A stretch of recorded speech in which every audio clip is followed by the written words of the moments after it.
أعوذ بالله السميع العليم من الشيطان اللعين الرجيم. بسم الله الرحمن الرحيم. الحمد لله رب العالمين، والصلاة والسلام على سيد الأنبياء والمرسلين، سيدنا ونبينا وشفيع المذنبين أبي القاسم محمد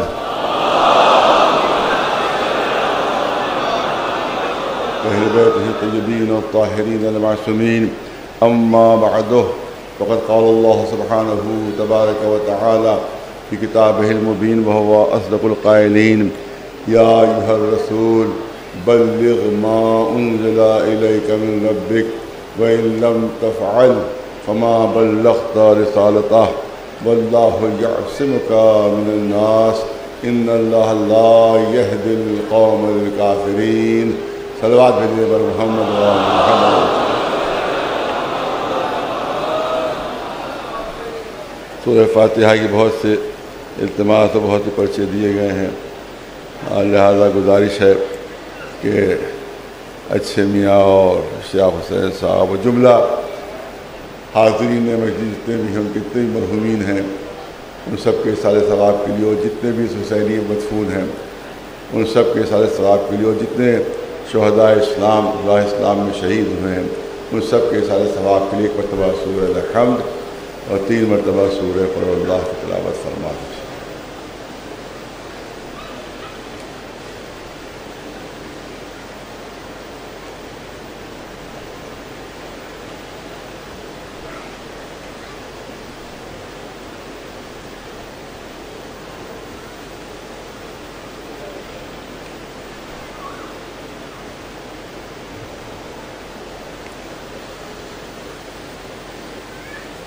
قاضی بیگم صاحبہ کے لیے بھی، محمد عباس صاحب کے لیے بھی خمسہ مجالس ہے کہ 15 سے 19 محرم امام مہدی گھاٹ پیپے والے پل کے پاس خمسہ مجالس کا انعقاد ہوگا. شام کو رات میں 9 بجے آپ رات سے شرکت کی التماس ہے.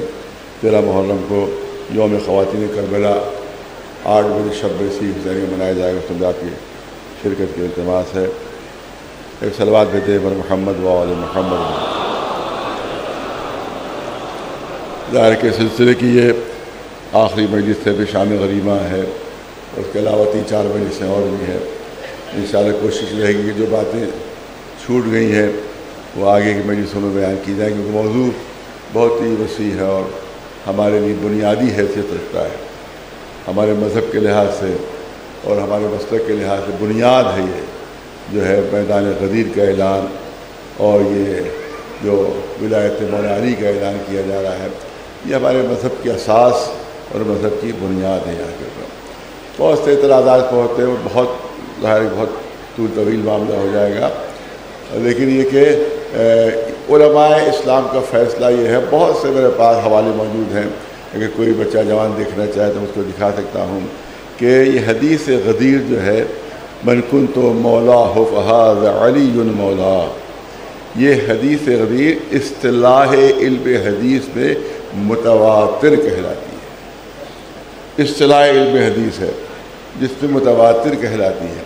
متواتر اس حدیث کو کہتے ہیں کہ جو اتنے لوگوں نے بیان کی ہو، اتنے اصحاب نے بیان کی ہو کہ ان کا جھوٹ پر جمع ہو جانا ناممکن ہو. اتنے اصحاب نے اور اتنے معتبر لوگوں نے وہ حدیث بیان کی ہو کہ ناممکن ہو کہ اتنے آدمی جھوٹ ایک ساتھ بول رہے ہوں. اس کو کہتے ہیں حدیث متواتر. حدیث متواتر، اور بہت کم حدیثیں ایسی ہیں کہ جن کو حدیث متواتر کی سند دی گئی ہے. اور ابن تیمیہ جیسی شخصیت نے فتویٰ دیا ہے کہ حدیث متواتر پر ویسے ہی ایمان لانا واجب ہے جیسے قرآن کی آیت پر ایمان لانا واجب ہے. ایک صلوات بھیج برداماس. کیوں یہ بات کہی گئی؟ کیوں یہ بات کہ اور تمام جتنے علم حدیث کے ماہرین، ابن تیمیہ کا نام میں نے اس لیے لے لیا کہ وہ وہابیوں کا بابا آدم ہے، اس لیے اس کا تذکرہ کبھی کبھی ضروری ہو جاتا ہے تاکہ وہابی بات سمجھ سکیں، ان تک بھی بات پہنچ سکے. کہ تمام علماء کا فیصلہ ہے کہ جو حدیث متواتر ہے جس کے بارے میں تواتر سے ثابت ہو جائے کہ رسول کی حدیث ہے اس کی امپورٹنس وہی ہے جو قرآن کی آیت کی امپورٹنس ہے، اس کی اہمیت وہی ہے جو قرآن کی آیت کی ہے۔ کیوں کہا اس لیے؟ کیونکہ رسول ارشاد فرما چکے ہیں وَمَا يَنطِقُ عَنِ الْهَوَىٰ إِنْ هُوَ إِلَّا وَحْيٌ يُوحَىٰ، جب تک اللہ کی وحی نہ ہو جائے میں کلام نہیں کرتا، میں زبان نہیں کھولتا، میں بات نہیں کرتا، جب تک اللہ کی وحی نازل نہ ہو جائے۔ اس کا مطلب یہ ہے کہ قرآن بھی وحی الہی ہے اور حدیث رسول بھی مطابق وحی الہی ہے۔ تو جب مطابق وحی الہی ہے تو اس کی امپورٹنس بھی وہی ہے کہ جو قرآن کی امپورٹنس ہے، جو اہمیت قرآن کی وحی اس کی۔ اور اب یہ تواتر سے ثابت ہے، اس حدیث غدیر کو تواتر سے ثابت کیا گیا ہے۔ ضیاء الدین مقبلی ایک بہت بڑے اہل سنت عالم ہے، کیا کیا جائے کہ اب وہ تو ہوتا ہے کہ بعض علماء ایسے ہوتے ہیں کہ کتابیں رکھ کے اور سب اس کے بعد وہ تقریر کرتے ہیں اور کتاب اٹھا کے دکھائے، کتاب اٹھا کے دکھائے، کتاب اٹھا کے دکھائے۔ تو ظاہر ہے کہ یہاں پر تو ہمارا دستور ہے نہیں اس طرح کا، لہٰذا کتابیں پیش نہیں ہو سکتی اور نہ سب کے حوالے پیش ہو سکتے ہیں۔ 2-3 حوالے جلدی آپ کے سامنے، کیونکہ اب وقت بالکل نہیں ہے۔ ضیاء الدین مقبلی بہت ہی مشہور عالم اہل سنت ہیں، ان کے جملے ہیں میں آپ کے سامنے پیش کرنا چاہتا ہوں۔ ان کے جملے حدیث غدیر کے لیے ضیاء الدین مقبلی بہت بڑے عالم اہل سنت، ان کے جملے یہ ہیں کہ اگر حدیث غدیر قابل قبول نہیں ہے، یہ جملے سنیے بہت بڑے عالم اہل سنت کے، کہ اگر حدیث غدیر قابل قبول نہیں ہے تو پھر اسلام میں کوئی چیز بھی قابل قبول نہیں ہو گئی۔ اگر حدیث غدیر قابل قبول نہیں تو اسلام میں پھر کچھ بھی قابل قبول نہیں ہے، کیونکہ نماز روزے کے لیے 2-2 3-3 اصحاب نے بیان کر دیا، آپ نے مان لیا۔ فلاں راوی 3 اصحاب ہیں، فلاں راوی 4 اصحاب ہیں، فلاں راوی 5 اصحاب ہیں، آپ کہتے ہیں بھئی یہ اسلام کا جز ہو گئی وہ حدیث، حکم رسالت اسلام کا جز ہو گیا۔ 3 اصحاب نے روایت کر دی ہے، 4 اصحاب نے روایت کر دی ہے، اور حدیث غدیر وہ ہے جس کو 110 اصحاب نے روایت کیا ہے، جو آج تک نام بنام موجود ہے، اور اس سے زیادہ کسی بھی حدیث کے راوی نہیں ہیں کہ جتنے راوی حدیث غدیر کے ہیں۔ ایک صلوات علی محمد وعلی۔ سب سے معتبر حدیث جو مانی جاتی ہے اسلام میں وہ ایک حدیث ہے کہ الاعمال بالنیات، اس کے بارے میں کہا جاتا ہے یہ سب سے معتبر حدیث ہے۔ کیوں معتبر حدیث ہے؟ کیونکہ اس کے 60 صحابی راوی ہیں۔ سنیے بچوں جوانوں سے خطاب زیادہ ہے کہ کیونکہ اس کے 60 اصحاب نے روایت کی ہے، 60 اصحاب نے روایت کی ہے کہ یہ حدیث جو ہے وہ رسول نے ارشاد فرمائی ہے۔ لہذا اب تمام مسلمان علماء کہتے ہیں کہ اس سے زیادہ معتبر کوئی حدیث اسلام میں نہیں ہے، کیونکہ 60 اصحاب نے روایت کی ہے۔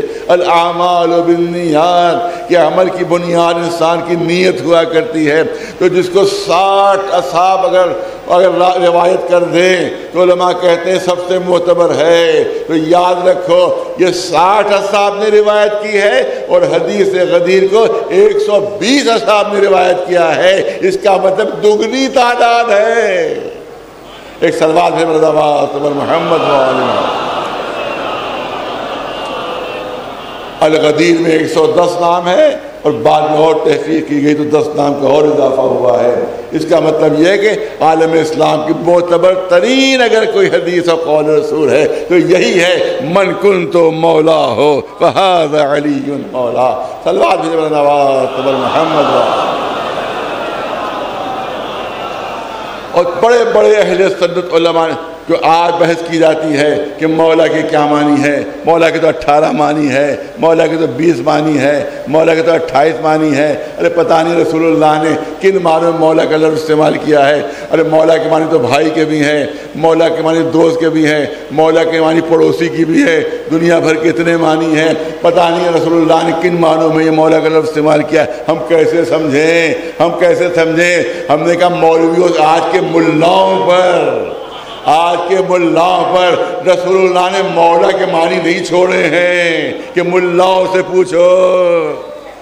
ملاؤں سے پوچھو کہ غدیر کے مولا کے معنی کیا ہیں، رسول نے خود ہی بیان کر دیے ہیں کہ مولا کے کیا معنی ہے۔ کوئی ایسی کتاب نہیں ہے جس میں حدیث غدیر سے پہلے رسول کے یہ جملے نہ نقل کیے گئے ہوں کہ الست اولیٰ بکم من انفسکم، کیا میں تمہارے نفسوں پر حاکم نہیں ہوں؟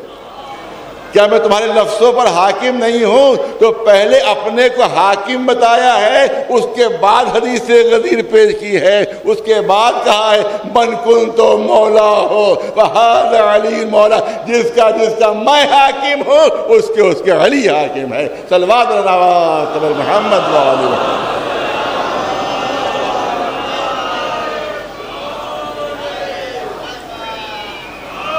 چلیے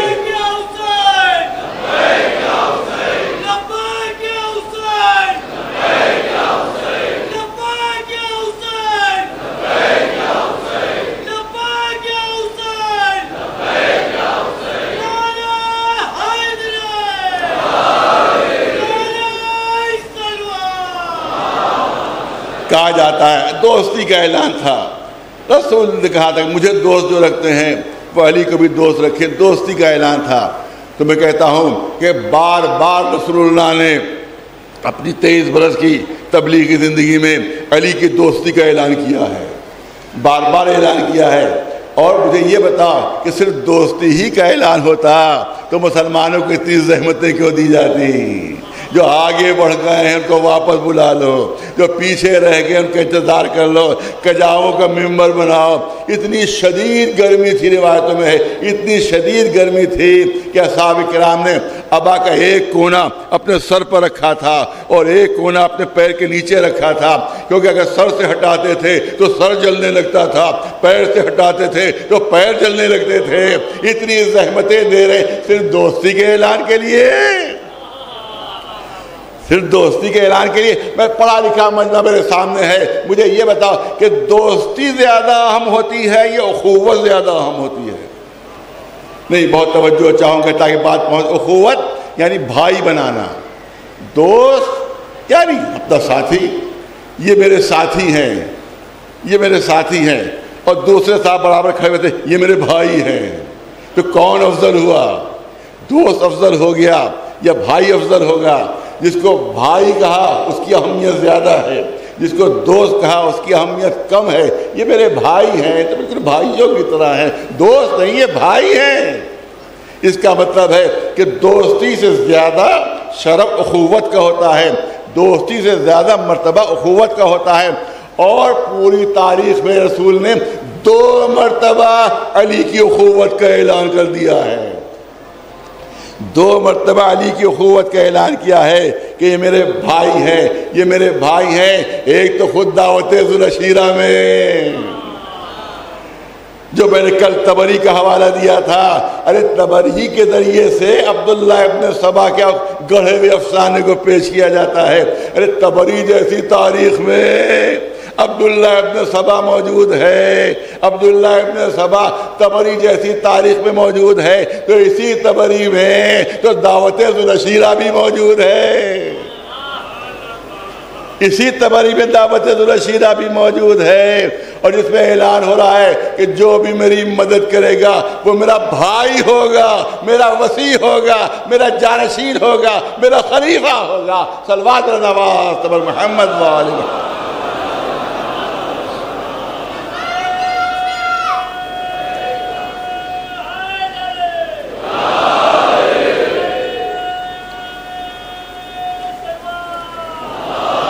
اس کے بعد جب مولا علی نے 3 مرتبہ اٹھ کر کہا، وہ 4تھی مرتبہ اٹھ کر کہا، تب رسول نے سند دی کہ ھذا اخی و وصی و خلیفتی، یہ میرا بھائی ہے، میرا جانشین ہے، میرا خلیفہ ہے۔ اور اس کے بعد کہا کہ دیکھو اس کی ہر بات سننا بھی اور اس کی اطاعت بھی کرنا۔ لوگ ابو طالب کو تانا دے رہے تھے، اے ابو طالب، ارے ابھی تک تو بھتیجے کی بات مانتے آئے تھے، اب بیٹے کی بھی اطاعت کرنا پڑے گی۔ ایک صلوات بھیج بلنا محمد، ایک صلوات بلنا محمد وآل محمد۔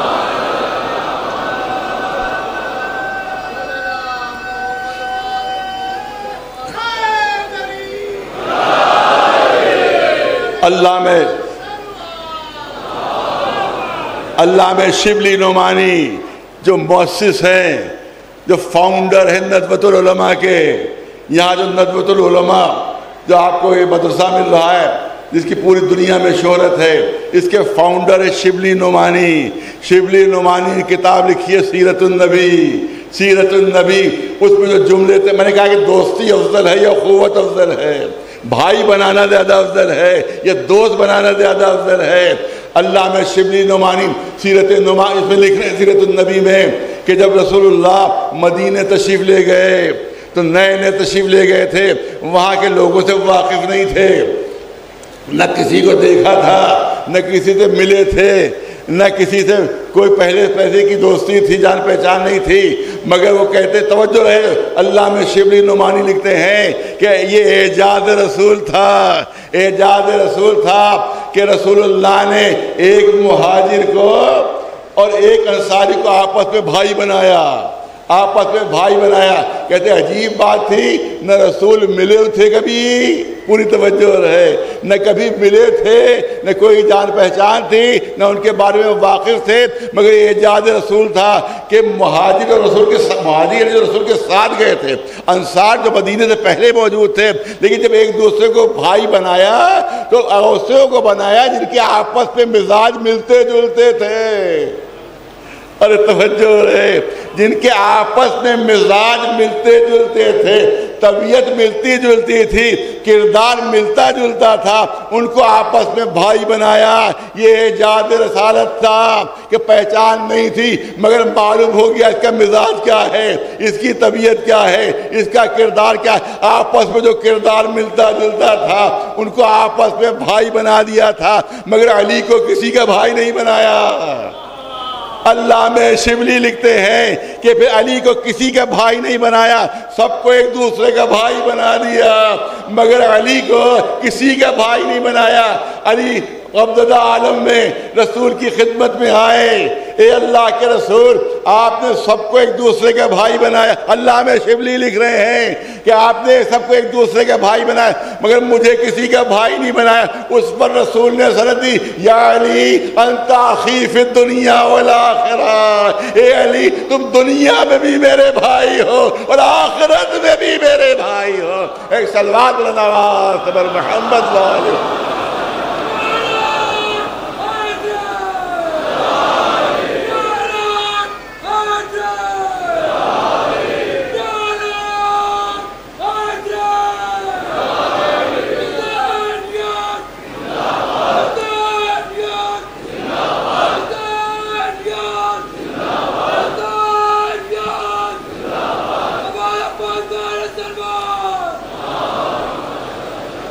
علامہ شبلی لکھتے ہیں کہ مولا علی کے لکھا تم زندگی میں بھی میرے بھائی ہو، اس دنیا میں بھی میرے بھائی ہو اور آخرت میں بھی میرے بھائی ہو۔ ایک ٹیکنیکل چیز آپ کے سامنے پیش کرنا چاہتا ہوں۔ آپ دیکھیں کہ کبھی کبھی نوکری ملتی ہے، یا اس کا مثال دے دو، بورڈ ہی کی مثال دے دو، تولیت دو طرح کی ہوتی ہے۔ ایک تولیت میں زمانہ لکھ دیا جاتا ہے، 3 سال کے لیے متولی بنایا، 5 سال کے لیے متولی بنایا۔ اب 5 سال سے پہلے اگر ہٹائیں گے تو عدالت چلا جائے گا فوراً۔ ارے صاحب دیکھیے 3 سال کے لیے بنایا تھا، پہلے ہی ہٹائے دے رہے ہمیں، عدالت چلا جائے گا وہ، اور عدالت جا کے شکایت کرے گا میرے ساتھ ناانصافی ہو رہی ہے۔ اور ایک کیا ہوتا ہے کہ بغیر کسی مدت کے متولی بنا لیا، غیر معینہ مدت کے لیے، تا حکم ثانی لکھا جاتا ہے، ان کو متولی بنایا جاتا ہے۔ تو اگر تا حکم ثانی بنایا تو اب کسی وقت بھی ہٹایا جا سکتا ہے، کسی کو شکایت کا حق نہیں ہوگا، کسی 1 دن بعد ہٹا سکتے ہیں، 2 دن بعد ہٹا سکتے ہیں، مہینہ بھر بعد ہٹا سکتے ہیں، کیونکہ مدت معین نہیں ہے۔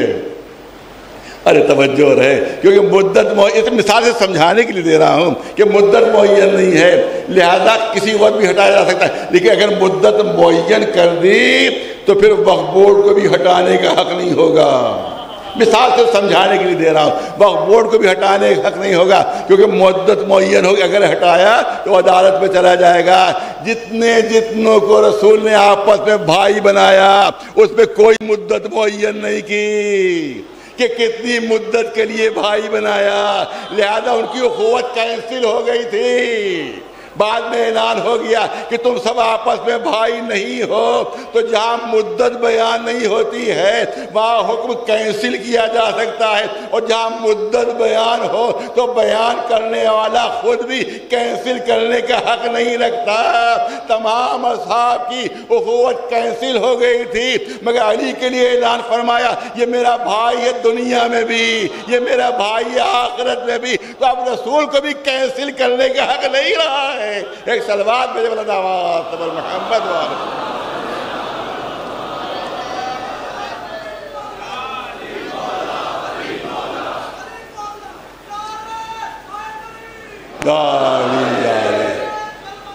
اللہم صلی علی محمد۔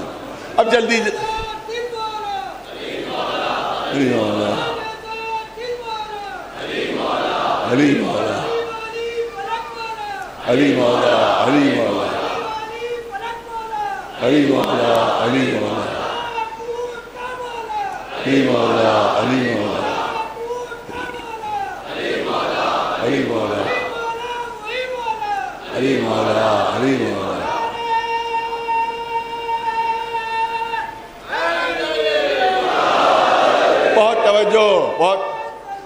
بہت توجہ چاہوں گا، بہت توجہ چاہوں گا۔ اس کے بعد جو جملے کرنا چاہتا ہوں، کہا کہ دوستی کا اعلان کیا تھا، جس کا میں دوست ہوں اس کے علی دوست ہے۔ ہم نے مان لی آپ کی بات، آپ کی بات مان لی۔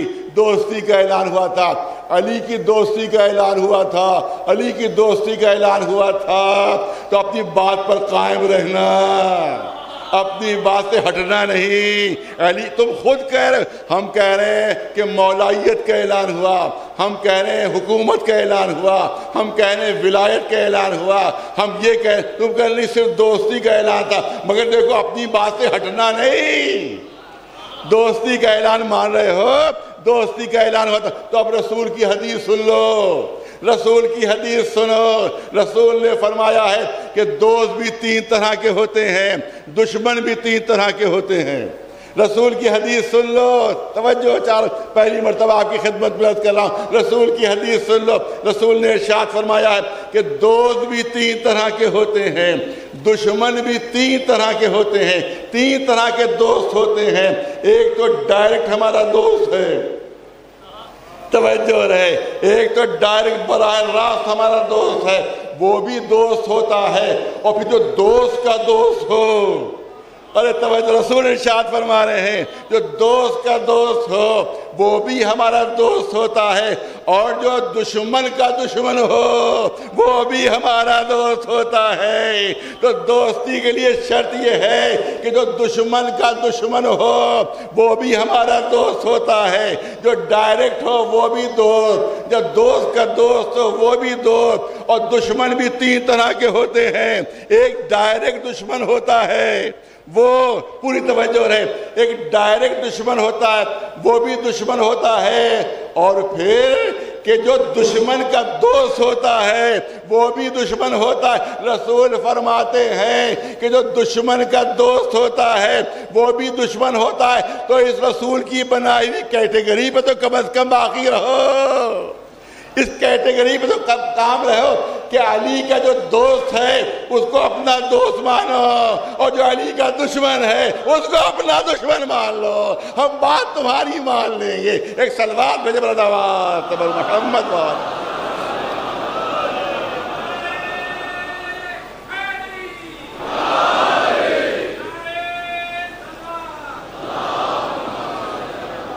اور علی سے دوستی کا اعلان بھی ہے اور دشمنوں سے بھی دوستی ہے، تو اس کو کیا معنی؟ اس کا مطلب ہے کہ جو اپنی ڈیفینیشن تم نے بنائی ہے اسی پر خود عمل نہیں کر رہے ہو۔ صلوات بلند آواز پر محمد وآل محمد۔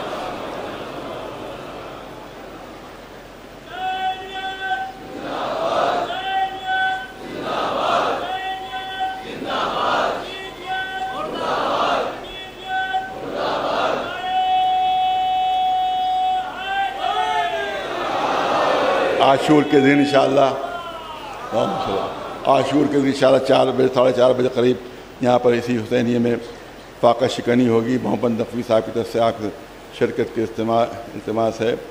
کل بارش کی وجہ سے فنڈ میں کم توجہ ہوئی، لوگ بارش کی وجہ سے جلدی نکل گئے، لہٰذا تمام زمانہ فنڈ میں جو ہے آپ زیادہ سے زیادہ آپ حضرات جو ہے اس میں توجہ فرمایا، اس پہ اس کی مدد کریں۔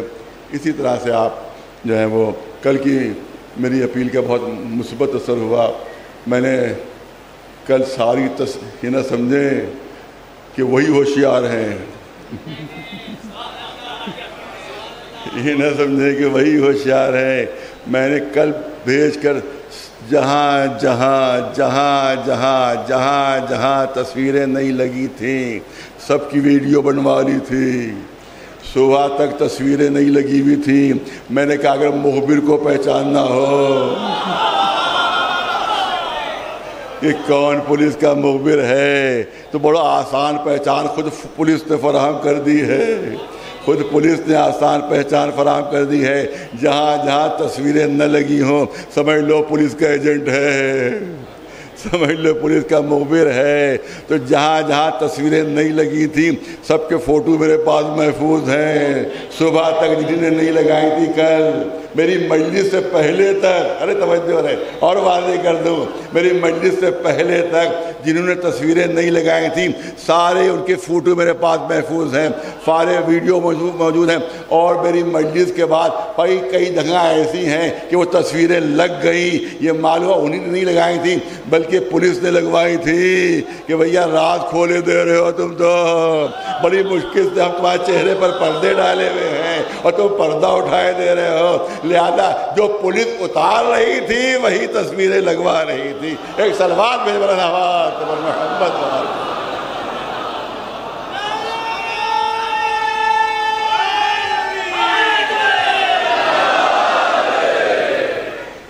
دوسری چیز جو بہت ضروری ہے، اتنا بڑا مجمع ماشاءاللہ، میں تو سمجھتا ہوں کہ ہندوستان کی سب سے بڑی مجلس مجمع کے لحاظ سے میں سمجھتا ہوں یہی مجلس ہوتی ہے 9 محرم کی، کہ جس میں چاروں طرف علاقے ماشاءاللہ سب پورے بھرے ہوئے ہیں کھچا کھچ، صرف امام باڑہ ہی نہیں بلکہ آس پاس کی جتنی سڑکیں ہیں سب ماشاءاللہ بھری ہوئی ہیں، لہذا اعلان ضروری ہے۔ اس پورے مجمع کی طرف سے اعلان کیا جا رہا ہے، یہ پورے مجمع کی طرف سے اعلان کیا جا رہا ہے کہ ہم کو جو حکومت نے وقف بل انٹروڈیوس کیا ہے وہ وقف بل ہم کو منظور نہیں ہے، وہ وقف بل ہم کو منظور نہیں ہے، کیونکہ یہ مسلمانوں کو تباہ برباد کرنے کی سازش ہے، مسلمانوں کا کمر توڑنے کی سازش ہے، لہذا اس سازش کا ہم مقابلہ کریں گے، ہم مقابلہ کریں گے اور پورا طریقے سے مقابلہ کریں گے، پورا حیثیت سے مقابلہ کریں گے، شانتی پوروک مقابلہ کریں گے، مگر اس بل کے خلاف ہم لڑتے رہیں گے اور صدا احتجاج بلند کرتے رہیں گے۔ ہم اپنے دشمنوں کو کامیاب نہیں ہونے دیں گے۔ ہمارا فیصلہ تھا کہ تم کو وقف کی جائیدادیں کھل رہی ہیں، جھوٹا بیان دیا گیا، غلط بیان دیا گیا، غلط آنکڑے حکومت نے پیش کیے، پارلیمنٹ میں جھوٹ بولا کہ صاحب ریلوے کے بعد اور فوج کے بعد جو سب سے زیادہ جائیدادیں ہیں وہ وقف کے پاس ہیں، اوقاف کے پاس ہیں۔ تو پہلی بات تو یہ ہے کہ وقف بورڈ ملکیت نہیں ہے، وقف بورڈ کی ملکیت نہیں ہے یہ اوقاف ملکیت ہے عوام کے، یہ اوقاف ملکیت ہے ان کے جنہوں نے ڈونیٹ کیا ہے، لہذا یہ وقف بورڈ کی ملکیت نہیں ہے۔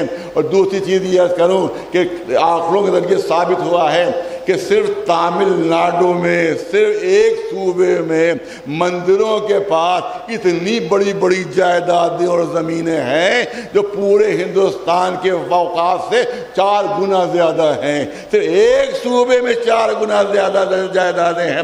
تو ہماری جائیدادوں کی فکر ہو رہی ہے اور جو اربوں روپے کی جائیدادیں بیکار پڑی ہوئی ہیں اس کی طرف کوئی توجہ نہیں ہے، ان کو بھی توجہ کرو۔ اور جو غریب ہندو ہیں ان میں تمام جائیدادیں بانٹ دو، اور جو کھربوں روپے کا سونا ہے وہ بھی غریب ہندوؤں میں تقسیم کر دو۔ ارے ساری ہمدردی مسلمانوں سے ہے، مسلمانوں کی محبت پھوٹ رہی ہے دل میں۔ ارے ان کے غریبوں کو ہم مدد کرنا چاہتے ہیں، ان کے غریبوں کے لیے ہم آگے بڑھ رہے ہیں۔ ارے ہمارے غریبوں کی جو مدد کرے وہ ہندو غریب بھول گئے، ہندوؤں کی غربت بھول گئے۔ اگر وہ مندروں کو سونا اور ان کی جائیدادیں ہندو بھائیوں میں بانٹ دو، نہ ہندوؤں میں کوئی غریب رہے گا، نہ کوئی بے گھر رہے گا، نہ کوئی بغیر چھت کے رہے گا۔ صلوات نواز محمد والے۔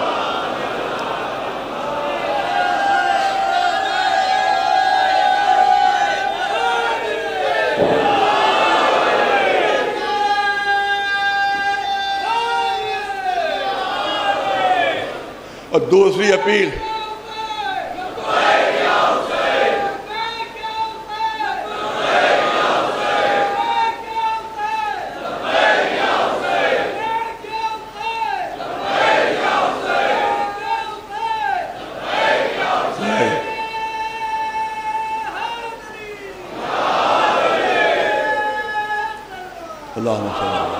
اور دوسرا اعلان یہ ہے کہ ہم اہل بیت کے ماننے والے ہیں، ہم مولا علی کے ماننے والے ہیں، امام حسین کے ماننے والے ہیں، ہم کربلا والوں کے ماننے والے ہیں، اور پیغام ان کا یہ ہے کہ ہمیشہ ظالم کے مخالف رہو اور مظلوم کے ساتھ ہی رہو۔ ظالم کے مخالف رہو، کوئی بھی ظالم ہو، اپنا ظالم ہے، بھائی ظالم ہے، اس کے دشمن بن جاؤ۔ یہ مولا علی کا قول ہے کہ کونو للظالم خصما، خصم کے لفظ دشمن ہے، اپنا بھائی ظلم کر رہا ہو اس کے دشمن بن جاؤ، اور جس پر ظلم ہو رہا ہو، جس پر اتیاچار ہو رہا، تم اس کو اگر جانتے بھی نہ ہو، پہچانتے بھی نہ ہو، کبھی اس کو دیکھا بھی نہ ہو، لیکن اگر وہ مظلوم ہے تو اس کی مددگار بن جاؤ، اس کے ساتھی بن جاؤ۔ کو کہتے ہیں کہ صاحب فلسطین سے آپ کا کیا تعلق، غزہ سے آپ کا کیا تعلق؟ نہیں، ہمارا تعلق ہے کیونکہ وہ مظلوم ہیں، کیونکہ ان پر ظلم ہو رہا ہے، لہذا ہمارے جو رہبر ہیں انہی نے حکم دیا ہے کہ ہمیشہ ظالم کے خلاف رہو، ہمیشہ مظلوم کے ساتھ ہی رہو۔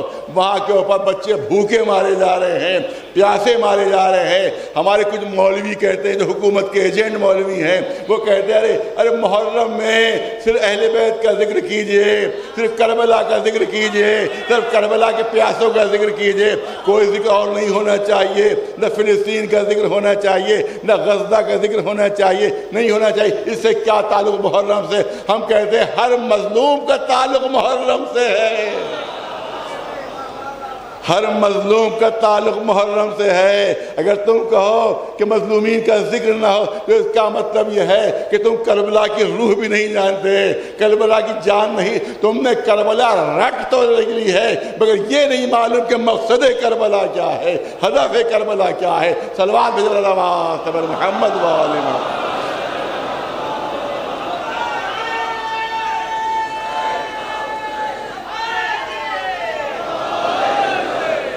ہم زمانے کے ہر یزید کے مخالف ہیں، ہم زمانے کے ہر فرعون کے مخالف ہیں، ہم زمانے کے ہر راوڑ کے مخالف ہیں۔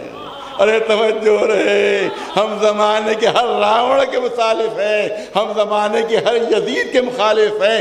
جو بھی نتنیاہو کا ساتھ دے رہا ہے وہ یزید کا ساتھی ہے، وہ یزید کا ساتھی ہے۔ جو بھی نتنیاہو کی حمایت کر رہا ہے وہ راوڑ کا ساتھی ہے، رام کا ساتھی نہیں مانا جائے گا، اسے راوڑ کا ساتھی مانا جائے گا۔ تو آج بھی پہچان لو کہ کون یزیدی ہے اور کون حسینی، آج بھی پہچان لو کون راوڑ کا ماننے والا ہے اور کوئی رام کا کون ماننے والا ہے۔ ایک صلوات بھیج والا نواز محمد۔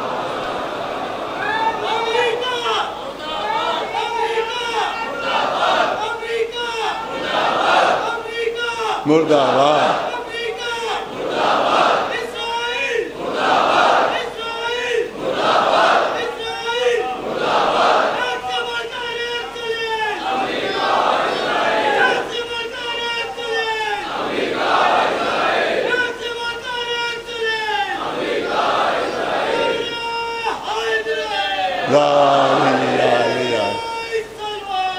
اللہم صلی علی محمد۔ لہذا ہماری موجودہ حکومت سے ہماری اپیل ہے، موجودہ حکومت سے اپیل ہے کہ وہ آج کے یزید جو نتنیاہو اس کا ساتھ نہ دیں، جو آج کا راوڑ نتنیاہو اس کا ساتھ نہ دیں، جو آج کا ہٹلر نتنیاہو اس کا ساتھ نہ دیں۔ ورنہ ہم سمجھ لیتے کہ جب آپ رام کے زمانے میں ہوتے تو پھر راوڑ ہی کے ساتھی ہوتے، یزید کے زمانے میں ہوتے تو حسین کے ساتھی نہ ہوتے، یزید کے ساتھی ہوتے، اور جنگ میں آپ ہٹلر کے ساتھی ہوتے، یہودیوں کے ساتھی نہ ہوتے۔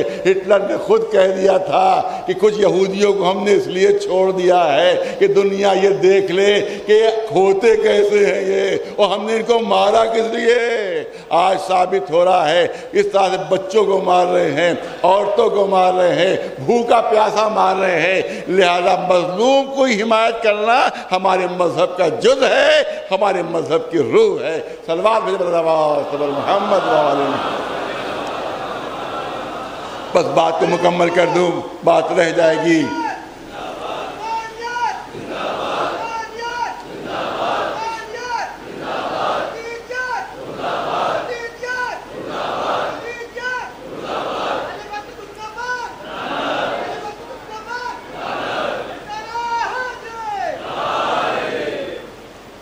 آپ دیکھیں، میں وہ جملے دہرا دوں جو میں نے کیے تھے کہ 2 وعدے ہوئے تھے دعوت ذوالعشیرہ میں۔ ایک وعدہ رسول نے کیا تھا، ایک وعدہ علی نے کیا تھا۔ رسول نے وعدہ کیا تھا کہ جو میرے امر میں، رسالت میں، نبوت میں جو میری مدد کرے گا، جو میری مدد کرے گا وہ میرا بھائی ہوگا، میرا وصی ہوگا، میرا جانشین ہوگا، میرا خلیفہ ہوگا۔ علی نے وعدہ کیا کہ میں آپ کی مدد کروں گا، میں آپ کی مدد کروں گا۔ کون سا ایسا میدان ہے کہ جہاں علی نے مدد نہ کی ہو؟ میدان احد ہے، علی مدد کر رہے ہیں۔ میدان بدر ہے، علی مدد کر رہے ہیں۔ میدان احد میں پورا میدان صاف ہو چکا تھا، صرف ایک علی تھے۔ تمام اہل سنت نے لکھا، شیعوں نے نہیں، تمام اہل سنت مورخین نے لکھ دیا کہ صرف علی تھے، اکیلے علی تھے جو رسول کی حفاظت کر رہے تھے۔ یہاں پر عجیب روایت ہے، علامہ عبدالحق محدث دہلوی کے جس کو میں نے حوالہ دیا تھا، مدارج النبوہ میں لکھتے ہیں کہ جب سب چلے گئے اور اکیلے علی تھے، بہت توجہ ہے، اکیلے علی تھے جو حفاظت کر رہے تھے، اس پر رسول کا ایک جملہ نقل کیا ہے، اے علی جب سب چلے گئے تو تم کیوں نہیں گئے؟ ارے توجہ رہے، اے علی جب سب چلے گئے تو تم نہیں گئے؟ ارے تم بھی چلے جاتے، جہاں سب چلے گئے وہاں تم بھی چلے جاتے۔ تو مولا علی کا جواب نقل کیا ہے۔ مولا علی نے جواب میں کہا، اے رسول آپ کیا کہہ رہے ہیں؟ اکفر بعد الایمان، کیا میں ایمان لانے کے بعد کافر ہو جاتا؟ رسول کو کہنا چاہیے تھا، اے علی کیا کہہ رہے ہو؟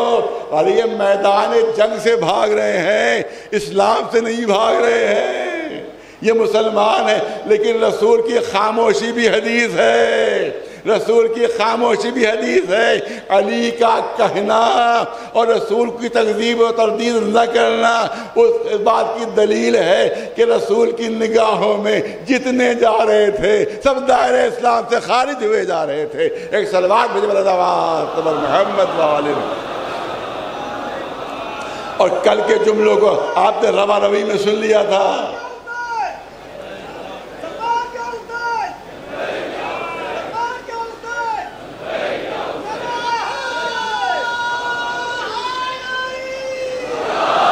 بہت کم وقت رہ گیا، بہت کم وقت رہ گیا ہے۔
اب ظاہر ہے کہ آخری مجلس ہے، لہٰذا کہ بعد کی جو مجلسیں ہیں میں تھوڑی سی ان لوگوں سے معذرت چاہوں گا کہ 5-7 منٹ اگر بڑھ جائیں، کیونکہ مسائل بھی پڑھنا ہے، لہٰذا میں ان سے معذرت چاہتا ہوں کہ میں ہمیشہ ہم نے 1 گھنٹے کے اندر مجلس ختم کی ہے، لیکن ہو سکتا ہے یہ مجلس 5-7 منٹ آگے بڑھ جائے، لہٰذا ان سے میں معذرت چاہوں گا کیونکہ بات مکمل ہونا ضروری ہے۔ کہ دیکھیں کوئی میدان ایسا نہیں ہے کہ جہاں علی نے رسول کی حفاظت نہ کی ہو اور سینہ سپر نہ ہوئے ہوں۔ آپ دیکھیں کہ فوج کو کہا جاتا ہے، فوج میں کہا جاتا ہے کہ دیکھو اگر تمہارا اسلحہ ہاتھ سے چھوٹ جائے تو تم سرنڈر کر سکتے ہو، جان اپنی نہ دگواؤ، جان اپنی نہ دو، اپنوں کی گرفتاری کے لیے پیش کر دو، سرنڈر کر سکتے ہو۔ بندوق تمہارے ہاتھ میں ہے، بندوق جام ہو گئی، سپاہی کے ہاتھ میں بندوق جام ہو گئی تو وہ لاٹھی کے طور پر تو استعمال کرے گا نہیں اس کو، سامنے بندوقیں ہیں، سامنے توپیں ہیں، سامنے ٹینک ہے، اس کی لاٹھی ہو گئی ہے بندوق، کا سرنڈر کر سکتے ہو تم، سرنڈر ہو کر اپنی جان بچا سکتے ہو، میدان چھوڑ سکتے ہو۔ میدان احد میں علی کے ہاتھ کی تلوار ٹوٹی، توجہ رہے، علی کے ہاتھ کی تلوار ٹوٹی، روایت میں ہے ٹوٹی ہوئی تلوار لے کر علی نے جنگ کی ہے، ٹوٹی ہوئی تلوار سے جنگ کی ہے، جبکہ کسی حالت میں بھی ان کے اوپر اب جنگ کرنا واجب نہیں رہا تھا، کیونکہ ہاتھ کی تلوار ٹوٹ گئی، اسلحہ ٹوٹ گیا، ٹوٹی ہوئی تلوار سے جو جنگ کر رہے تھے، اللہ نے جبریل کو حکم دیا جاؤ لے جاؤ علی کے لیے تلوار، علی کے لیے تلوار لے جاؤ۔ ذوالفقار لے کر اترے اور علی کا قصیدہ پڑھتے ہوئے اترے کہ لا فتح الا علی، لا سیف الا ذوالفقار، صلوات اللہ محمد وآل محمد۔ آج سے تقریباً 10-12 سال پہلے میں نے یہاں کی شیعہ کالج اس میں کچھ مجلسیں پڑھی تھیں، اس میں یہ بات کہی تھی، میں چاہتا ہوں آج اس کو یہاں پر اس مجمع میں دہرا دیا جائے۔ یہ بات کہی جاتی ہے کہ شیعوں کے بھی عجیب عجیب عقیدے ہیں، عجب عجب عقیدے ہیں کہ تلوار آسمان سے اتری، اللہ نے تلوار علی کے لیے اتار دی، اللہ نے تلوار علی کے لیے اتار دی۔ ارے بھائی یہ شیعہ کیسے ہیں؟ کیا آسمان کے اوپر کوئی تلواریں بنانے کا کارخانہ ہے؟ اعتراض کرنے والا اعتراض کر رہا ہے کہ کیا آسمان کے اوپر کوئی تلواریں بنانے کا کارخانہ ہے کہ جہاں سے اللہ نے ایک تلوار علی کے لیے بھیج دی؟ چلیے مان لیا کوئی کارخانہ وہاں نہیں ہے، مگر مجھے یہ بتا دیجیے قرآن مجید اعلان کر رہا ہے کہ بنی اسرائیل کے لیے آسمان سے بھنے ہوئے پرندے آتے تھے، مرغے بھنے ہوئے، تیتر بھنے ہوئے، بٹیرے بھنی ہوئی آسمان سے آتی تھی۔ بنی قرآن کہہ رہا ہے آسمان سے بھنے پرندے آتے تھے۔ مجھے بتاؤ کیا آسمان پہ کوئی ہوٹل کھلا ہوا ہے؟ کہیں آسمان پہ کوئی ہوٹل کھلا ہوا ہے کہ جہاں سے بھنے ہوئے مرغے اور بھنے ہوئے تیتر اللہ ان کے لیے بھیج دیا کرتا تھا؟ اسی طرح قرآن کہہ رہا ہے کہ جناب اسماعیل کے لیے آسمان سے دمبا آیا تھا، آسمان سے دمبا آیا تھا۔ تو کیا آسمان پہ کوئی دمبوں کی نرسری ہے کہ جہاں دمبے پلے ہوئے ہوں اور اللہ نے ایک دمبا بھیج دیا؟ تو جیسا اعتراض ہے ویسے ہی جواب ہے۔ تم یہ کہتے ہو کہ آسمان پہ کوئی تلواروں کا کارخانہ ہے کہ جہاں سے علی کے لیے ایک تلوار آ گئی، تو میں کہتا ہوں کہ دیکھو جا کر دیکھ لو، ارے جہاں پر دمبوں کی نرسری ہے اور جہاں پر وہ ہوٹل ہے اسی کے پہلو ہی میں ایک تلواریں بنانے کا کارخانہ بھی ہے۔ اور اگر یقین نہیں آ رہا ہے تو جلدی سے جا کر دیکھو۔ ایک صلوات بھیجو بلند آواز پر محمد وآل محمد۔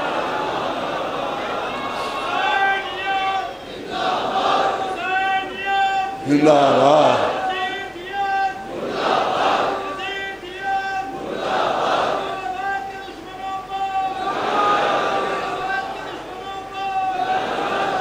میدان خندق ہے، میدان خندق ہے۔ عمرو ابن عبد ود دنیا کا سب سے بڑا پہلوان، دنیا کا سب سے بڑا پہلوان خندق پار کر کے آ گیا۔ یہ بھی تاریخ طبری کی تفصیل ہے، جب ایک چیز مانی ہے تو اور باقی چیزیں بھی مانو۔ یہ تاریخ طبری کی تفصیل ہے کہ جب خندق پار کر کے ہم نے اپنے ود آ گیا تھا اور پکار کر کہہ رہا تھا کون ہے جو میرے مقابلے پر آئے، کون ہے جو میرے مقابلے پر آئے۔ یہاں بھی طبری کہتی ہے کہ ایک اکیلے علی تھے جو بار بار اٹھ رہے تھے، انا یا رسول اللہ، انا یا رسول اللہ، انا یا رسول اللہ۔ اور تاریخ طبری کے جملے ہیں کہ اس طرح سے اصحاب رسول کے چاہنے والے، رسول سے محبت کرنے والے اس طرح سے سر جھکائے بیٹھے ہوئے تھے کہ جیسے سروں پر پرندے بیٹھے ہوں۔ جیسے سروں کے اوپر طائر بیٹھے ہوں اس طرح سے سر جھکائے ہوئے بیٹھے ہوئے تھے، بار بار علی اٹھ رہے تھے۔ اب یہاں کے اوپر یہ دیکھا گیا یہ مثال کیوں دی گئی ہے کہ جس طرح سروں پر پرندے بیٹھے ہوں اس طرح سے سر جھکائے ہوئے ساکت و صامت بیٹھے ہوئے تھے۔ جب ہسٹری عرب کی دیکھی تو پتہ چلا کہ وہاں سب سے اہم جو جانور ہے وہ اونٹ ہے، سب سے جو ریگستان کے جہاد کہلاتا ہے۔ اونٹ کے سر میں کچھ کیڑے پیدا ہو جاتے ہیں تو اونٹ تو خود تو کھجا نہیں سکتا، اونٹ خود تو کھجا نہیں سکتا، ہم تو اپنے ہاتھ سے سر کھجا لیتے ہیں مگر اونٹ تو اپنے پیروں سے اپنے ہاتھ سے سر کھجا نہیں سکتا، تو اس کے سر میں کچھ کیڑے پیدا ہو جاتے ہیں جو اس کو اذیت پہنچاتے ہیں۔ تو اللہ نے کچھ پرندے پیدا کیے ہیں، ارے توجہ رہے، اللہ نے کچھ پرندے پیدا کیے ہیں، ان کی غذا وہی کیڑے ہیں جو اونٹ کے سر میں پیدا ہوتے ہیں۔ جب یہ اونٹ کے سر پر بیٹھتے ہیں تو اونٹ اپنا سر نہیں ہلاتا، اپنا سر نہیں ہلاتا کہ سر ہلاؤں گا تو یہ پرندے اڑ جائیں گے اور بڑی تکلیف باقی رہے گی۔ اس کا مطلب ہے یہ مثال تاریخ کو ملی بھی تو اونٹوں کی مثال ملی۔ ایک سلوات بھیجے بلند آواز پر محمد، ایک سلوات بلند آواز پر محمد وآل محمد۔ توجہ رہے، جس بات کے لیے اتنی زحمت دی ہے بس بات پاس کرنا چاہتا ہوں۔ آیا وہ، اور یہاں تک جب کوئی نہیں آیا کیونکہ رسول کو ہر بار علی کو بٹھا رہے ہیں، اس نے خیمے میں، رسول کے خیمے میں اپنا نیزہ چبھویا اور نیزے سے اس خیمے کو پھاڑ کر کہا ارے میں پکارتے پکارتے تھک گیا، میری تو آواز پڑ گئی، لہذا کوئی ہے جو آ جائے میرے سامنے۔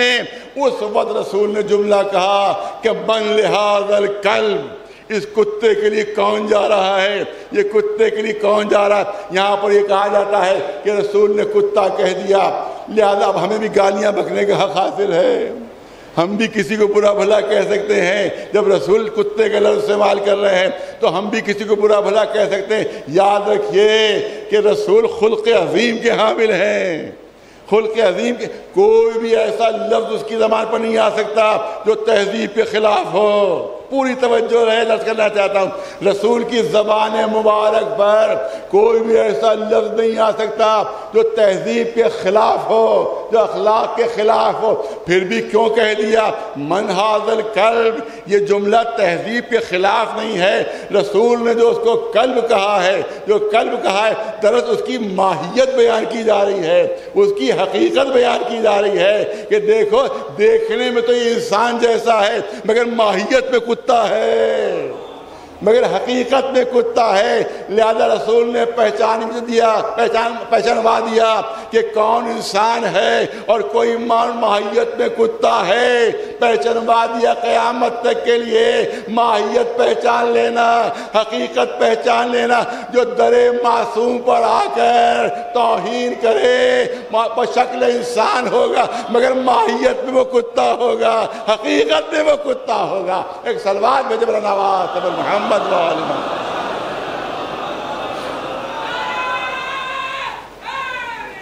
یا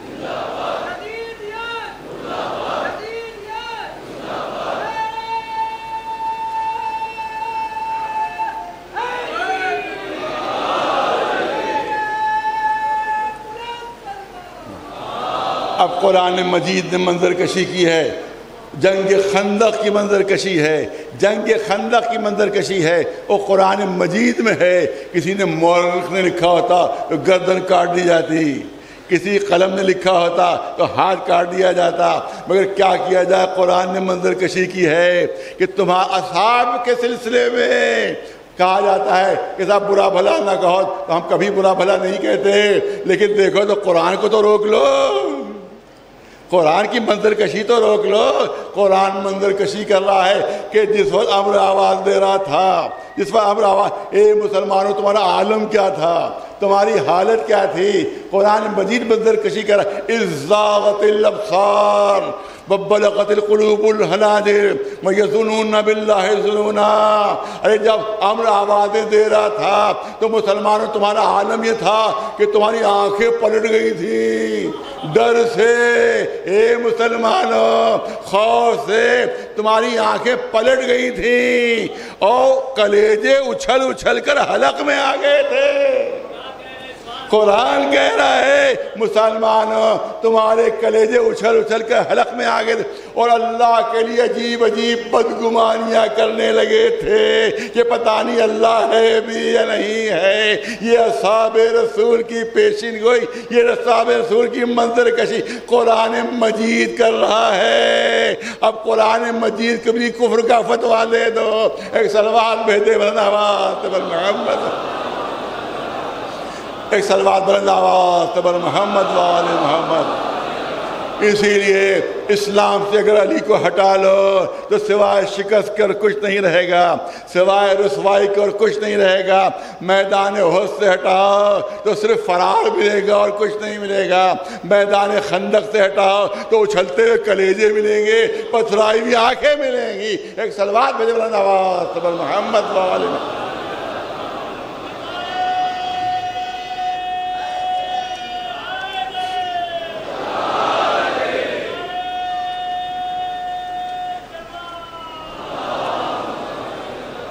اب یہ بالآخری جملے ہیں، کیا کیا جب مجبوری میری عبداللہ ابن سبا کا ذکر کیا جاتا ہے۔ ابھی 2-3 اخباروں میں ایک کسی جاہل ملا کا بیان پورا آیا کہ سب شیعہ سبائی ہیں، کیونکہ ایسے عبداللہ ابن سبا وہ تھا کہ جو مولا علی کو رب مانتا تھا، ان کو خدا مانتا تھا، لہذا شیعہ بھی رب کہتے ہیں ان کو اور خدا کہتے ہیں ہرگز نہیں ہرگز نہیں، ہم خدا کا جلوہ کہتے ہیں، صفات الہیہ کا حامل کہتے ہیں، آئینہ صفات الہیہ کہتے ہیں۔ ایک سلوات بھیج بلند آواز تبر محمد وآل محمد۔ اور جلدی سے جنگ صفین کا واقعہ سن لیجیے صرف 2 منٹ کے اندر۔ روایت کہتی ہے کہ لشکر بہت تھکا ہوا تھا، بہت تھکا ہوا تھا، زخمی تھا لشکر۔ مالک اشتر آئے مولا کی خدمت میں، مولا 1-2 دن کے لیے جنگ روک دیجئے، 1-2 دن کے لیے جنگ روک دیجئے، لشکر تھکا ہوا ہے، لشکر جو ہے وہ ذرا سا زخمی ہے، کون لڑے گا کون لڑے گا۔ اب جب مولا نے دیکھا کہ واقعی لشکر تھکا ہوا تھا ان کا، لوگ جو تھے سست رفتاری سے جنگ لڑ رہے تھے، روایت کہتی ہے کہ مولا نے کہا میں خود حملہ کروں گا، میں خود حملہ کروں گا۔ اب جو مولا علی نے حملہ کیا تو روایت یہ کہتی ہے کہ جنگ صفین کا 1,20,000 کا لشکر 70 گروہوں میں بٹ گیا۔ علی کے ایک حملے میں 70 گروہوں میں بٹ گیا، اور دیکھنے والے دیکھ رہے تھے کہ ہر گروہ میں علی جنگ کر رہے ہیں، ہر گروہ میں علی جنگ کر رہے ہیں، جس طرف نظر پڑ رہی تھی علی جنگ کر رہے ہیں، جدھر دیکھ رہے تھے علی جنگ کر رہے ہیں۔ تو اب جو علی اللہ ہی تھے ان کو یقین ہو گیا کہ ہمارا عقیدہ صحیح ہے، یہ کیونکہ اللہ ہی ہے جو ہر جگہ حاضر و ناظر ہے۔ ہم 70 مقامات کے اوپر علی کو ایک وقت میں دیکھ رہے ہیں، لہذا اب علی تو رب ثابت ہو گئے، اب علی تو اللہ ثابت ہو گئے۔ اس کے بعد یہ سب پہنچے مولا علی کے پاس۔ جب جنگ ختم ہوئی مولا علی کے پاس پہنچے، دیکھا مولا علی نے کھانا منگوایا ہے، کھانا منگوا کر جب روٹی آئی تو مولا علی نے کوشش کی، وہ روٹی ٹوٹ نہیں سکی، وہ روٹی ٹوٹ نہیں سکی۔ علی نے اپنے گھٹنوں سے دبا کے وہ روٹی توڑی ہے۔ سب علی اللہ ہی دیکھ رہے تھے کہ علی کے ہاتھوں سے روٹی نہیں ٹوٹ رہی ہے۔ سب یہ کہتے ہوئے واپس آئے جو سوکھی روٹی نہ توڑ سکے وہ ہمارا خدا نہیں ہو سکتا، وہ ہمارا خدا نہیں ہو سکتا۔ جب سب چلے گئے تو علی نے سجدے میں سر رکھا، پالنے والے تو دیکھ رہا ہے میں اپنے کو گھٹا گھٹا کر تجھے بڑھا رہا ہوں۔ ایک صلوات بھیجے بلند آواز تبر محمد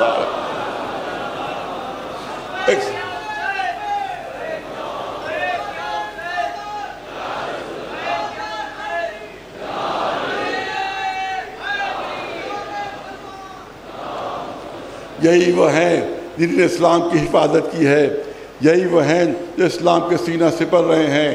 یہی وجہ ہے کہ کوئی آگے نہیں آیا سوائے اولاد علی کے، سوائے علی کے چاہنے والوں کے۔ یہ کہا گیا کہ آخر جب سب خاموش تھے تو حسین کیوں آ گئے؟ میں ایک مثال بچوں کے لیے دینا چاہتا ہوں۔ اگر کسی باغ کے لیے یہ نہ معلوم ہو، اگر کسی چمن کے لیے اندازہ نہ ہو رہا ہو کہ اس چمن کا مالک کون ہے، اس چمن کا محافظ کون ہے، نہیں سمجھ میں آ رہا کہ بھئی کون ہے، تو ایک طریقہ ہے کسی 2-4 پھولوں کو زبردستی توڑ لو، کچھ 2-4 پھولوں کو ہاتھوں سے رون دو، فوراً مالک دوڑتا ہوا آ جائے گا۔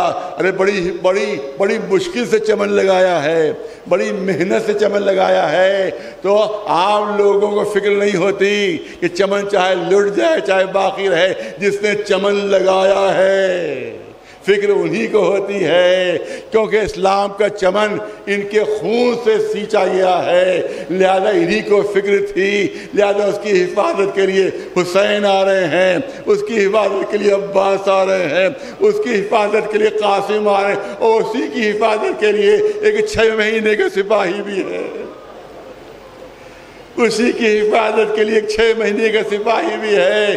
یہ علی آج کا دن جناب علی اصغر سے جو مخصوص ہے، جناب علی اصغر کے مصائب بیان کیے جاتے ہیں، 8 جو ہے جناب عباس سے مخصوص، 7 جناب قاسم سے، 6 جناب علی اکبر سے، اور 9 محرم اس ننھے سے مجاہد سے مخصوص ہے۔ آپ یاد رکھیں کہ یہ علی اصغر ہی تنہا پورے لشکر کے لیے کافی تھے، تنہا پورے لشکر کے لیے کافی تھے۔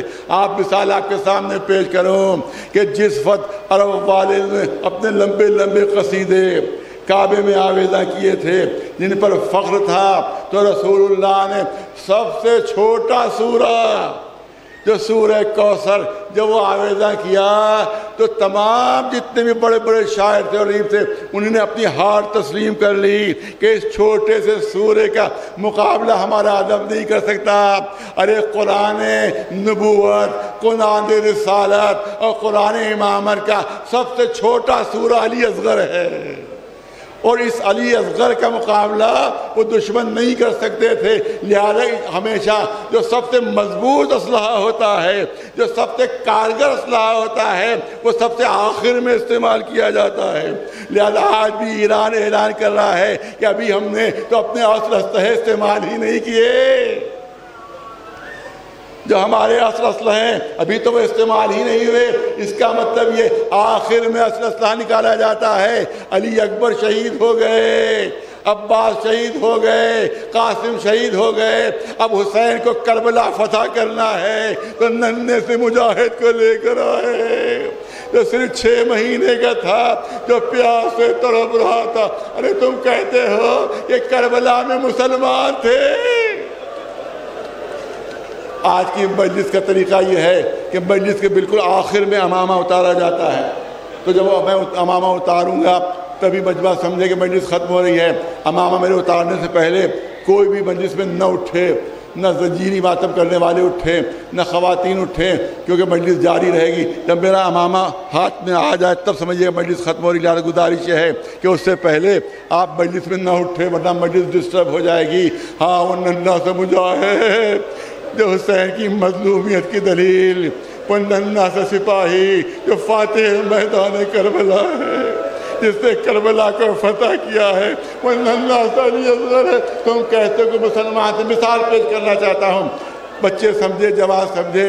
ایک صاحب نے مثال بھی دی ہے، میں آپ کے سامنے پیش کرنا چاہتا ہوں۔ کہتے ہیں کہ میں ہائی وے پر میری گاڑی خراب ہو گئی، اور ہائی وے بہت تیز رفتار سے گاڑیاں جاتی ہیں، کہ میں بار بار گاڑیوں کو روک رہا تھا، ہاتھ دے رہا تھا، مگر کوئی رک نہیں رہا تھا، سب تیز رفتاری سے نکلے چلے جا رہے تھے۔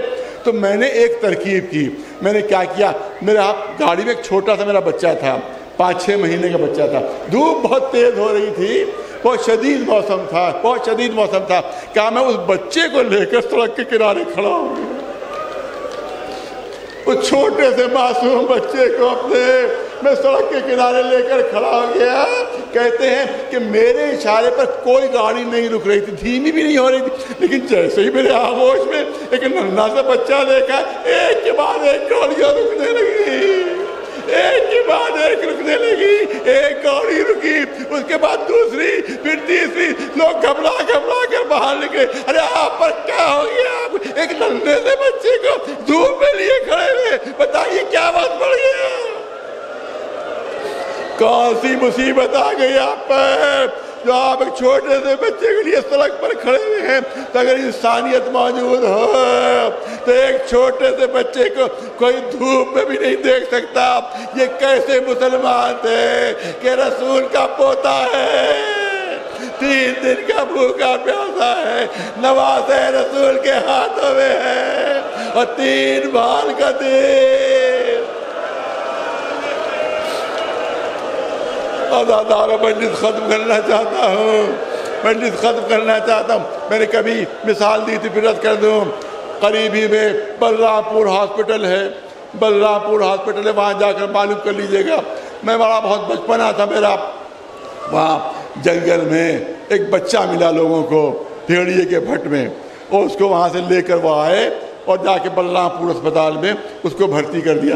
میں خود گیا ہوں، جا کر دیکھا اسے میں نے۔ وہ 2.5-3 برس کا تھا، وہ بول نہیں پاتا کیونکہ بھیڑیوں کے بھٹ میں رہا تھا وہ۔ تو وہ لوگ بھیڑیے کے بھٹ سے لے آئے، اور جب انہیں دیکھا، گزر رہے تھے جنگل میں، تو دیکھا ایک بھیڑیے کے بھٹ سے کسی بچے کے انسانی رونے کی آواز آ رہی ہے۔ ان کو تعجب ہوا کہ بھلا یہ بھیڑیے کے بھٹ میں انسانی بچہ کہاں سے آ گیا؟ جب اندر ڈرتے انہوں نے جھانکا تو دیکھا کوئی بھیڑیاں موجود نہیں ہے، خالی بچہ تھا۔ اس کو فوراً جلدی سے انہوں نے اٹھایا اور یہاں بلرامپور اسپتال میں لے جا کر بھرتی کر دیا۔ جا کر معلوم کر لیا، آج بھی ریکارڈ میں اس کا ریکارڈ مل جائے گا، اس کا تذکرہ مل جائے گا۔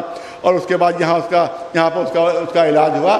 معلوم ہوا کہ بچہ بھیڑیے کے بھٹ پہ پہنچا کیسے، تو پتہ چلا کہ ایک گاؤں کی سرحد کے اوپر ایک ماں اور باپ رہتے تھے، ان کا ایک دودھ پیتا بچہ تھا۔ ماں سے باپ اور دودھ پیتا بچہ تھا۔ جب بھیڑیوں کے گروہ نے حملہ کیا تو ماں کو بھی مار دیا، باپ کو بھی مار دیا، لیکن جھولے میں لیٹے بچے کو، اس دودھ پیتے بچے کو ان بھیڑیوں نے کوئی نقصان نہیں پہنچایا۔ حقیقت ہے، آج جا کر معلوم کر لو کہ میں صحیح بول رہا ہوں یا غلط بول رہا ہوں۔ آج ابھی معلوم کر لینا جا کر میری بات صحیح ہے نہیں ہے۔ ہاں، ان بھیڑیوں نے اس ننھے سے بچے کو نقصان نہیں پہنچایا، بلکہ جو بھیڑیوں کی مادہ تھی وہ بچے کو اٹھا کر لے گئی اور اپنے دودھ پر اسے پالا، اپنے دودھ پر اسے پرورش دی۔ تو درندے بھی چھوٹے بچوں پر رحم کرتے، یہ کربلا کے کیسے درندے تھے، یہ کربلا کے کیسے درندے تھے۔ ایک ننھا سا معصوم بچہ 3 دن کی پیاس سے تڑپ رہا ہے۔ اے قوم جفاکار، اگر میں تمہاری نگاہ میں گناہگار ہوں تو اس بچے کی کیا خطا ہے، اسے تو پانی پلا دو۔ جواب نہیں آتا ہے۔ حمید ابن مسلم کہتا ہے میں پورا منظر دیکھ رہا تھا، جب جواب نہیں آیا تو امام حسین نے علی اصغر کو کربلا کی زمین پر لٹا دیا، کربلا کی زمین پہ لٹا کر دور ہٹ گئے کہ اگر تم یہ سمجھتے ہو کہ اس کے بہانے میں پینا چاہتا ہوں تو لو، میں علی اصغر کو لٹا کر دور ہٹا جاتا ہوں، تم خود آ کر پانی پلا دو۔ عزاداروں، میں نے پڑھ دیا اور آپ نے سن لیا، لیکن حمید ابن مسلم کہتا ہے میں منظر دیکھ رہا تھا کہ جب حسین نے اپنے ننھے سے بچے کو کربلا کی زمین پر لٹایا تو کربلا کی زمین اتنا چل رہی تھی، کربلا کی زمین اتنا تپ رہی تھی کہ بچہ مچھلی کی طرح تڑپنے لگا، مگر کسی کو رحم نہیں آیا۔ حسین آگے بڑھے، علی اصغر کو آغوش میں لیا۔ اے میرے بچے، ایسا لگتا ہے انہیں یقین نہیں آ رہا ہے کہ تو پیاسا ہے، اپنی پیاس ان پر ظاہر کر دے۔ عزادارو، مجھے بتاؤ، جو بچہ بول نہ سکتا ہو وہ کیسے بتائے کہ میں پیاسا ہوں؟ لیکن بابا آپ کا حکم ہے تو تعمیر ہوگی۔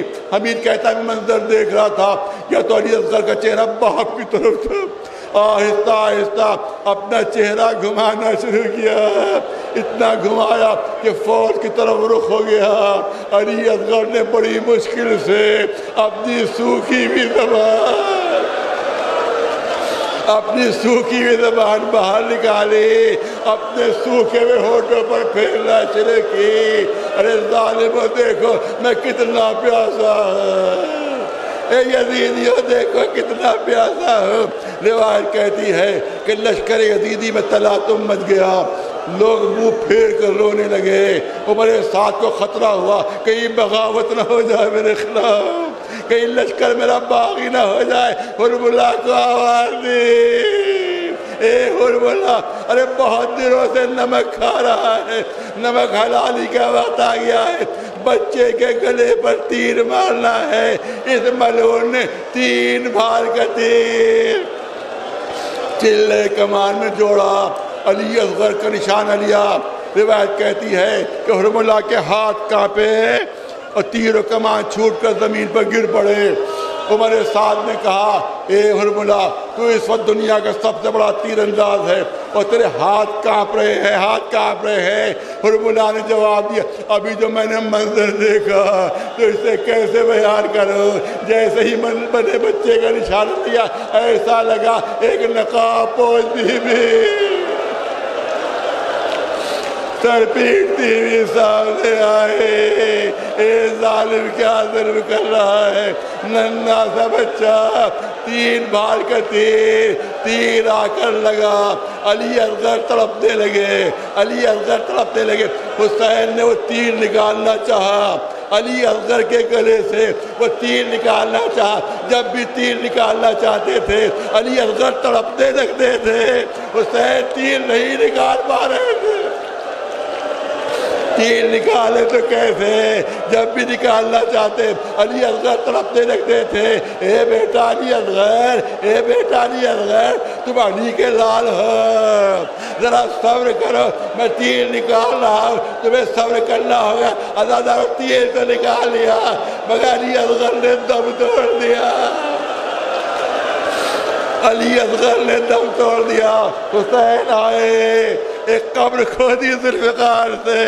ذوالفقار رو رہی تھی, ارے مجھے کیا معلوم تھا کہ مجھے یہ کام بھی کرنا پڑے گا, ایک ننھے سے بچے کی قبر کھودنا پڑے گی. ہاں دادارو, ننھی سی قبر کھود کے اصغر کو گاڑ کے, ارے شبیر اٹھ کھڑے ہوئے, شبیر اٹھ کھڑے ہوئے داور کو چھاڑ کے. بس مجلس مکمل ہو رہی ہے دادارو, میدان جنگ میں پہنچے, زبردست حملہ کرنا شروع کیا. پوری فوج سامنے سے بھاگ رہی تھی, کوئی حسین کے سامنے ٹک نہیں رہا تھا. ارے کہاں بھاگے جا رہے ہو, کہاں بھاگے جا رہے ہو, تم نے تو میرے عباس کو مار دیا. کہاں بھاگ رہے ہو, تم نے تو میرے علی اکبر کو مار دیا. تم کہاں بھاگ رہے ہو, تم نے تو میرے علی اصغر کو مار دیا. یہی وقت تھا کہ ایک پرچہ آسمان سے اترا, بس حسین بہادری دکھانے کا وقت ختم ہوا, شہادت کا وقت آ گیا ہے. حسین نے تلوار نیام میں رکھی, بھاگی فوج واپس آئی. کوئی نیزہ مار رہا ہے, کوئی تلوار مار رہا ہے, جس کے پاس کچھ نہیں تھے انہیں جھولیوں میں پتھر بھرے ہوئے تھے, وہ پتھر مار رہے تھے. جب پتھر بھی ختم ہو گئے تو عمر سعد کے پاس لوگ پہنچے کہ پتھر ختم ہو گئے ہیں, اب ہم کیا کریں, حسین کے لیے کیا کریں. پسر سعد نے جواب دیا کہ زمین سے جلتی ہوئی راکھ اٹھا, جلتی ہوئی ریت اٹھا اور حسین کے زخموں پر ڈالا. عزادارو شیور آگے بڑھتا ہے, شیور کا خنجر. بہت توجہ, آخری جملہ کرنا چاہتا ہوں. روایت کہتی ہے آپ جا کر وہاں دیکھ لے کربلا میں, تو جہاں پر آخری جملے, جہاں پر امام حسین گرے تھے اور جہاں پر شیور نے قتل کیا ہے اس پر تقریباً 1 کلومیٹر کا فاصلہ ہے. 1 کلومیٹر جہاں حسین گرے تھے, زخمی ہو کر جہاں پر گرے تھے اور جہاں پر شیور نے خنجر مارا ہے, تقریباً 1 کلومیٹر کا فاصلہ ہے. آج بھی وہ جگہ موجود ہے کہ جہاں حسین گھوڑے سے گرے تھے. بعد 2 رکعت نماز پڑھنا وہاں مستحب ہے, جا کے 2 رکعت نماز پڑھیے. وہاں پر حسین گرے تھے مگر حسین شیور نے وہاں شہید نہیں کیا, وہاں قتل نہیں کیا, بلکہ تقریباً 1 کلومیٹر دور اس نے جا کر شہید کیا ہے. یہ جب قتل کرنا ہی تھا, جب مارنا تھا تو وہیں پر کیوں نہ خنجر چلا دیا. شیور کہے گا ارے یہ وہ جگہ ہے کہ جہاں زینب موجود نہیں ہے, جہاں حسین کی بہن موجود نہیں, میں وہاں لے جا کر ذبح کروں گا. جہاں سے زینب دیکھ رہی ہوگی, جہاں سے حسین کی بہن دیکھ رہی ہوگی. عزادارو کیسے بیان کروں, حسین زخمی حالت میں پڑے ہوئے ہیں. شیور آگے بڑھتا ہے, حسین کے بالوں میں ہاتھ ڈالا, حسین کو کھینچتا ہوا وہاں لے گیا جہاں زینب بلندی پر کھڑی ہوئی، شبر کا خنجر چل رہا ہے، بہن فریاد کر رہی ہے، اے پدر ساتھ میرا